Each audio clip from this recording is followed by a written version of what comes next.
Hackers can come in, take over your system, and you won't even know about it. There's a big gap between just IT management and healthcare, and that gap, I'm trying to bridge it together because there's not a lot of help, and the help that there is, it's a little bit disconnected. It's like creating an engine and putting pieces together to create a Ferrari that's going to run straight into that track for healthcare IT. So that's how I see AI agents. It's multiple pieces until you get like a nice full engine working. What type of configurations do you guys offer for them? Cloud service is the way to go. And I can show their providers like, here, you're lacking here, here, here. You need to close these gaps in your privacy and eliminate all those holes where a hacker can come in and take over your system. Just how your customers pick you, I also pick my customers. It needs to be a handshake between the both of us because this is a partnership. You're not a customer, you're a partner to me. I think IT staff, they think they might lose their job because of AI, but I really just don't think so. I think you can shine even further because customer service will never go away. Customer service is number one. You need the person to work along with it to be able to understand everything. So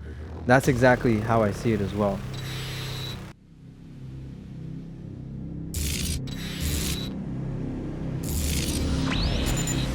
Thanks for tuning in to Privion AI Spotlight. I started this show because AI is changing everything, and most people have no idea how fast. So each week, I'm sitting down with real operators, founders, educators, and people inside of the system AI is already touching.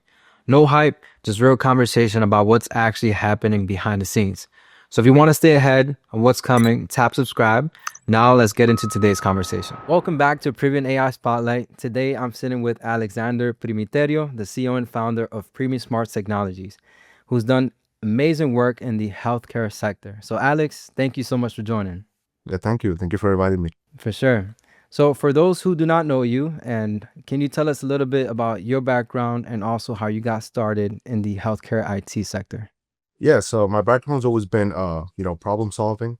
So PrimiSmarts began as a home automation company, just kind of setting up smart homes. That lasted for like about 6 months. And at the same time, I got a job at a hospital and I learned, and I got a job at the help desk at a hospital. Mm-hmm. And I learned everything about IT and healthcare and IT specifically. And I decided to pivot PrimiSmarts into that section. So I started doing IT support for small businesses and then IT support for independent healthcare providers. And then I did 2 more pivots after that, and I'll tell you more a little bit as we go on in the story. Nice. But that's the beginning of me and PrimiSmarts. So you mentioned you started with small businesses and then you transitioned into healthcare. So what made you make that transition specifically? What inspired you to make that transition? My understanding of healthcare, the need that there's a massive need in IT in the healthcare space. There's a big gap between IT support or just IT management and healthcare, and that gap, I'm trying to bridge it together because there's not a lot of help, and the help that there is it's a little bit disconnected, as you can see. That's what I've learned. So I'm acting as the bridge between those two worlds. Awesome. And I know that that industry is actually very difficult to tap into. For example, I know HIPAA compliance is something that is really, really important. You're dealing with personal records, names, sensitive information. So I'm sure that transition from small business to the healthcare sector was a huge transition just because of that. So can you tell us a little bit more about HIPAA compliance and what kind of things did you have to do to make sure you were compliant in that as well? 100%. Yeah, so I had to take numerous certifications for HIPAA, and then every year I have to recert myself or restart the company too. It's actually both in terms of HIPAA compliancy, and then also all the tools that I have to use. There's a massive amounts of certifications and licensing that you need to have in order to hold, for example, like a provider's computer onto your RMM, your remote management system. That's what I use to remotely connect to all of my customers. You got to have the right, not only the right software, but the right antivirus and all the network protection. And all of those things, getting all those tools, it's taken months to acquire, but now we have them. Mm-hmm. No, I think that's really important, especially being in your industry. And talk to me a little bit more about like the deployment side of things, because I know that I think they might have some local servers or they might want a private cloud. How do you guys go in regards to like the deployment aspect of it? So when you work with these healthcare providers, do you work with their computers, or is it their server, or do you have your server, or what type of configurations do you guys offer for them? So everything's on the cloud. Local servers that there's in terms of cost and time, it doesn't make sense anymore. The cloud service is the way to go. It's a lot cheaper, and it's also in the cloud owner's hands at the same time. So I don't have to deal with the management or the maintenance. So Google Cloud, Amazon, AWS, and then in terms of how we handle the software, like for example, like the EMRs, right? The electronic health records. That's all managed by that company itself. Mhm. My management comes from my RMMs, which is like making sure that you are running 100% of the time or preventing anything from breaking. Really. Okay, so talk to me about the whole process. Let's say you meet a doctor, right? So I believe you work in the Merrimack Valley industry. So you work with different doctors and you have a sit down with them. What is like the first conversations that you have with them to make them aware, hey, there's some security risk, or these are things you should implement to make sure that your data is being protected? Oh yeah, the first thing I see if they have an antivirus software. That's number one. Mm-hmm. So I have a partnership with SentinelOne, and that's one of the leading antivirus services that's in the country right now. So we finally managed to strike a deal with them, and I'm able to provide that specific service. They can give me a report of all the systems in their practices, and I can show their providers like, here, you're lacking here, here, here, here. You need to close these gaps in your privacy and eliminate all those holes where a hacker can come in and take over your system, because hackers can come in, take over your system, and you won't even know about it. And that's the scary part. Yeah, and that's why IT is super important, right? So, and you work in the healthcare, but there's like some big companies, mid-size, small, So when it comes to the size, what type of let's say what type of I want to say, is it small, is it large, or what type of size of the company do you guys work with? Yeah, that's a great question.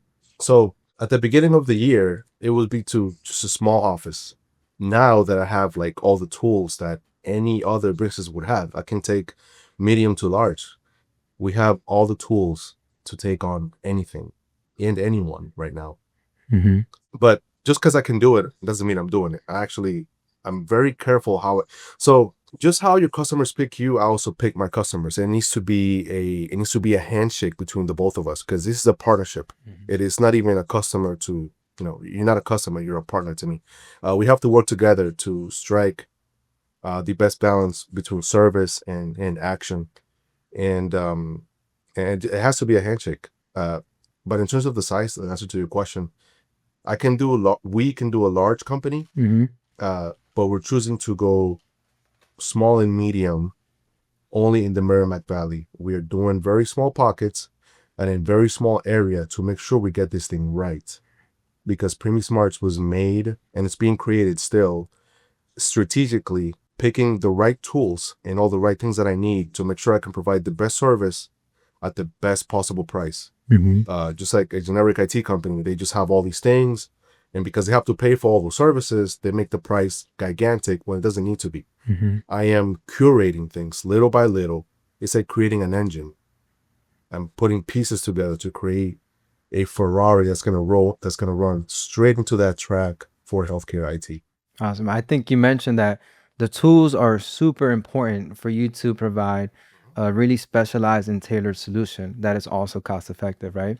So I think that's really important. So I would love to learn more about the tools of AI that you guys have been using, because we are living in the age of AI. Everyone's really excited.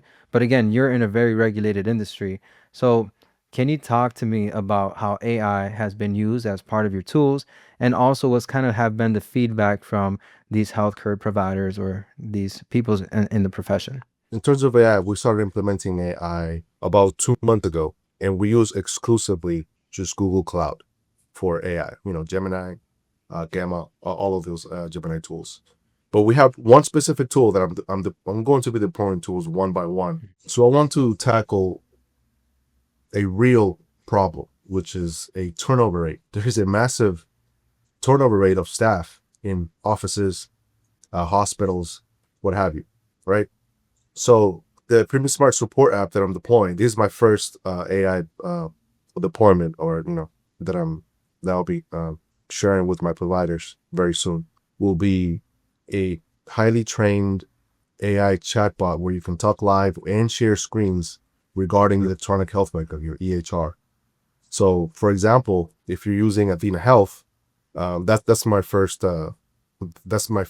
platform that I'm going to, that's being trained right now, Athena Health, and then it'll grow into Tebra, Meditech, and there's so many out there, but Athena 1 is the first one.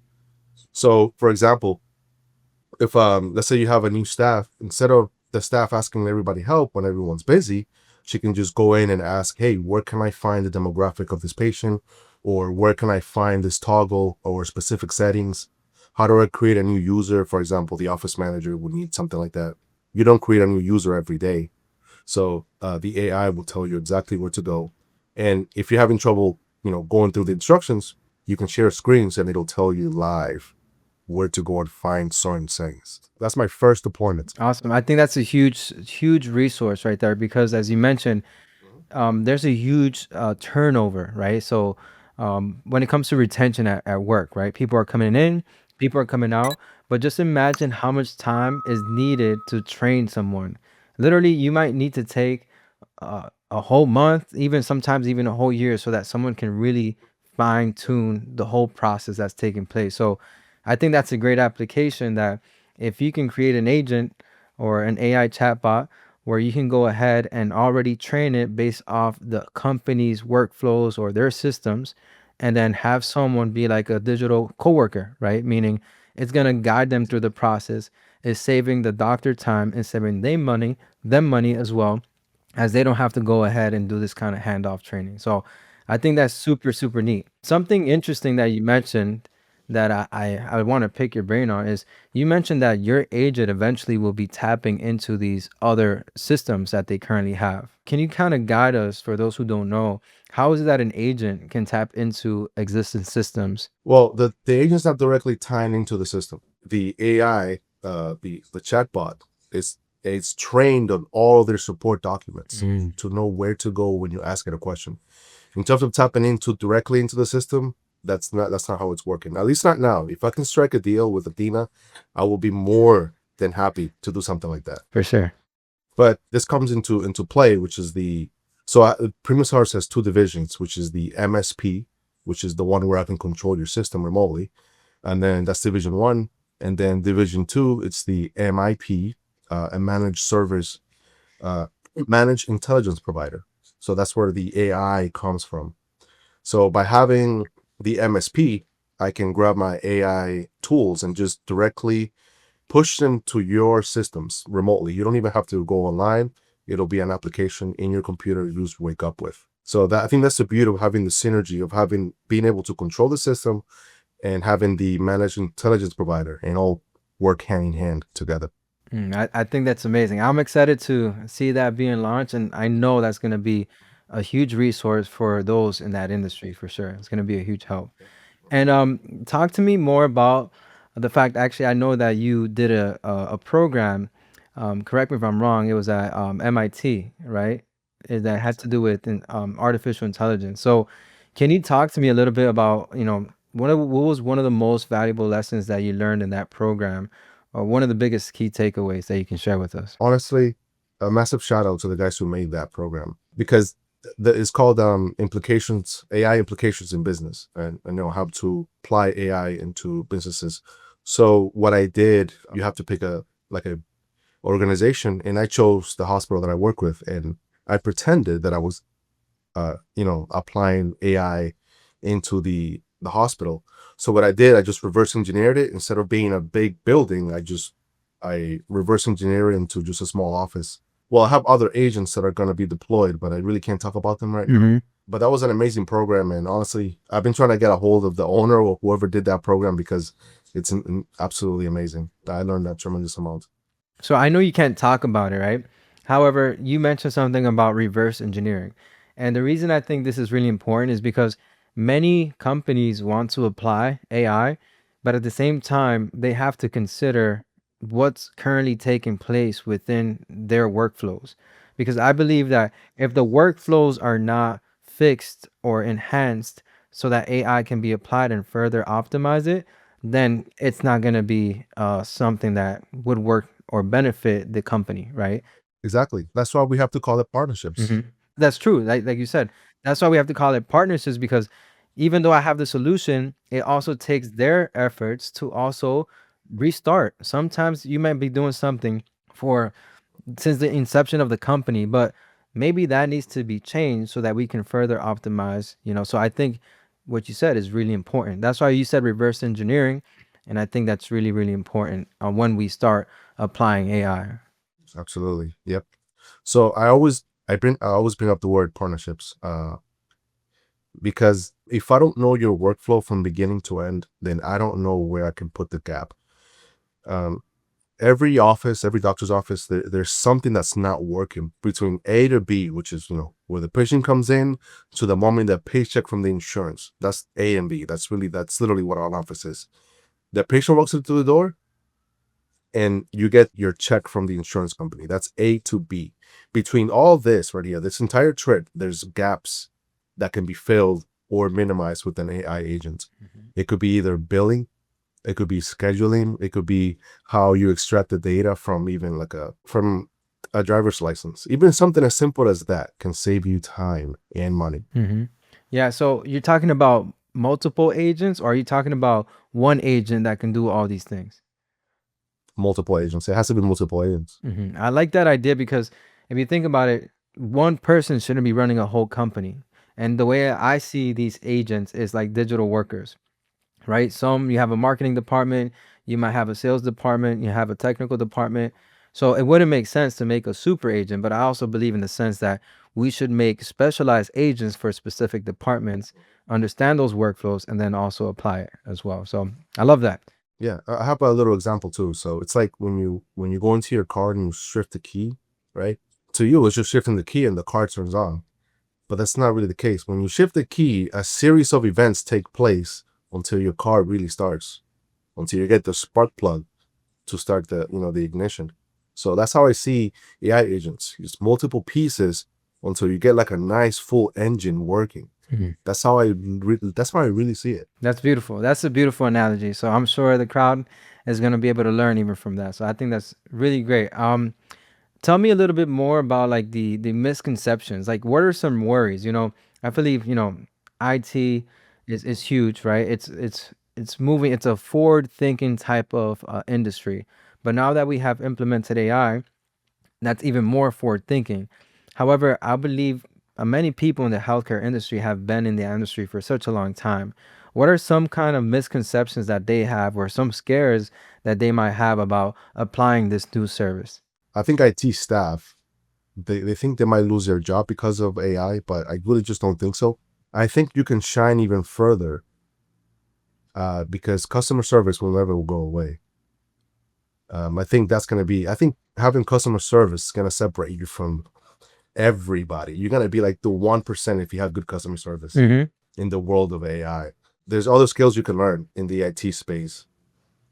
Maybe some things might get consolidated, but I don't see AI taking people's jobs as it sounds. Yeah, I totally agree. And even what you're developing, that is supposed to be a coworker, right? It's not something that's going to replace because you need the person that to work along with it to be able to understand everything. So that's exactly how I see it as well.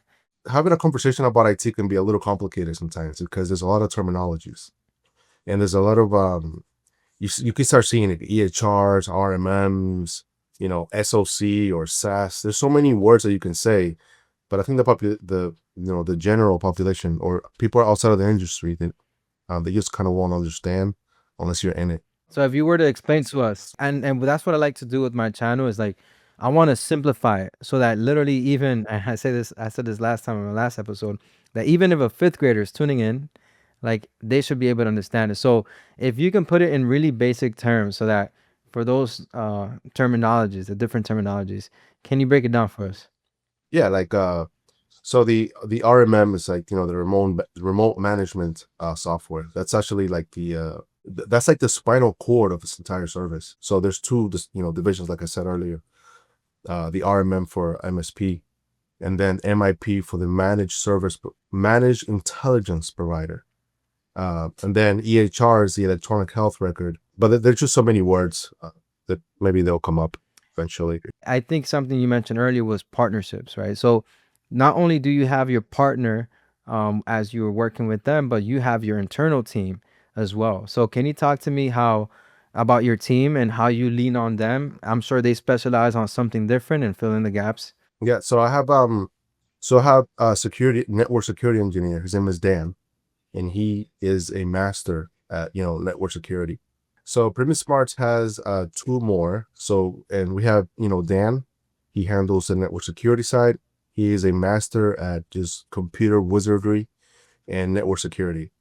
And then Karina, she's the head of business development. So she kind of see where the industry is going, meets certain people, and just kind of connects me with the right personnel for certain things, for advancement in the industry.